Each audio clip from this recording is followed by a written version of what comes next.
So mga ka-super, papalitan natin ang magnet. Alisin natin tong half moon na 2.5. Alisin natin yan.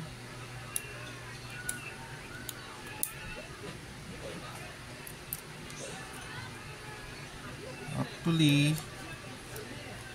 sa karera kasi, ang ginagamit kong magnet 2.3 lang ito. So papalitan natin ng 2.3.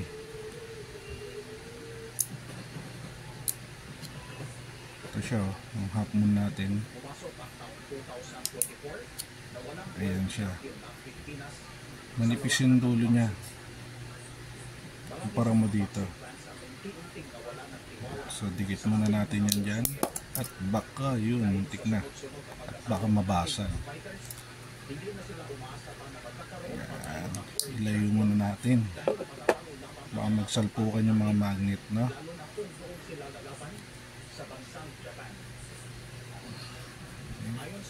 Nasa natin yung loob. Puro langis eh.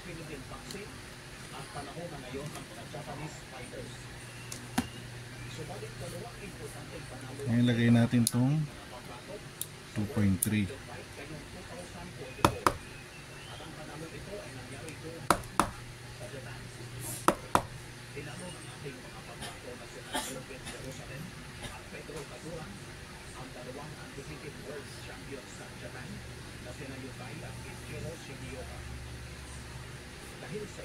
Itong housing na to, dalawa yung lock niya.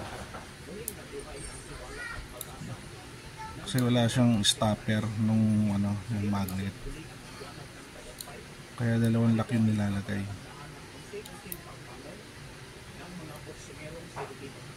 So ayan.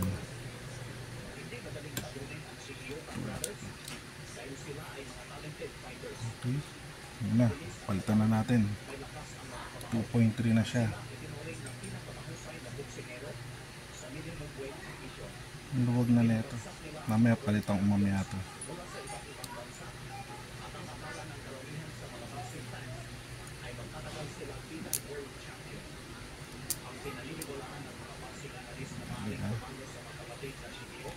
Medyo na-deform yung ating brush.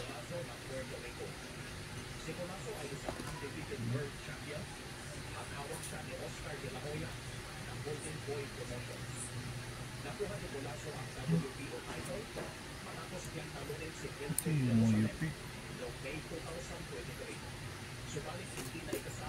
So lagay natin itong rewind natin na triple power.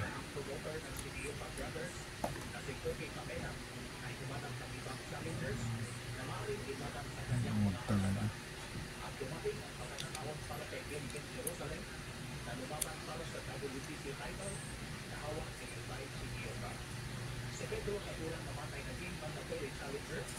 Parang masikip.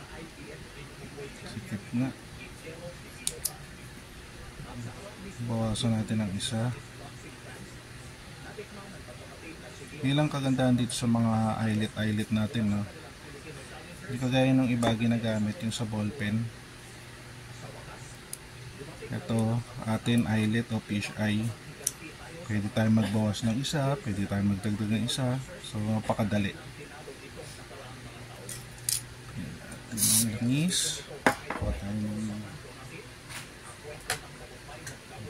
ng battery.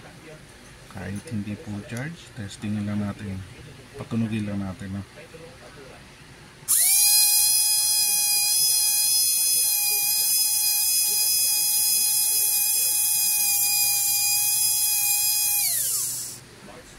.3. Ito talaga yung gamit kong magnet.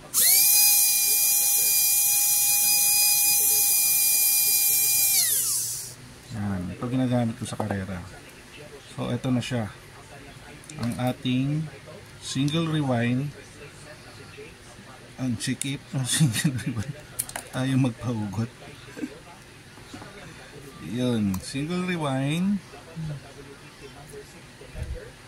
triple power.